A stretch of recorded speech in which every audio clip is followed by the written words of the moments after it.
WASHOUGAL MX Park opened in April of 1972 and has hosted a round of the AMA Pro Motocross Championship every year, but once since 1980. The year of the Mount St. Helens volcano eruption, mere miles away. WASHOUGAL is known as one of the most scenic circuits in the entire sport, and many manufacturers and sponsors use the facility for television commercials and photo shoots.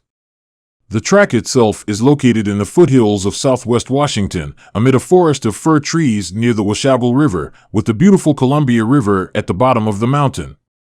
It's an old-school motocross facility where spectators can enjoy the sights and sounds of racing up close as the track winds through many elevation changes, such as the famous Dunlop Horsepower Hill and Scott Ski Jump.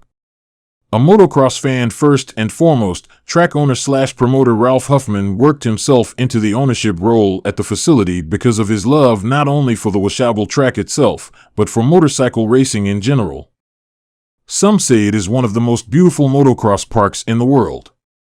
Perhaps that explains why it's also one of the most photographed, quite often the locale for motocross commercials and photo shoots. Nestled in amongst a forest of fir trees, WASHOUGAL Motocross Park rests just south of a national forest and north of the scenic Columbia River, which acts as a boundary line for much of Washington and Oregon. Glenn Gordon and Dave DeMeo opened WASHOUGAL MX Park in WASHOUGAL, Washington to racing in 1971 with a track laid out by Bob Leach, whose family today owns Albany Motocross Park in Albany, Oregon. In 1976, the park featured the Northwest Challenge, which ultimately opened the door to its first national. WASHOUGAL MX Park sits on a clay base, and up top it's loamy thanks to a mixture of home dirt from the property and sometimes trucked-in soil. There are lots of berms and natural elevation changes, and the route takes riders in and out through the forest of trees. Like every park on the motocross circuit, WASHOUGAL is home to some memorable races and epic moments. In 1982, Bob Hanna won Moto2 on a bike nobody thought he could win with. It also turned out to be his last ever ride for Yamaha.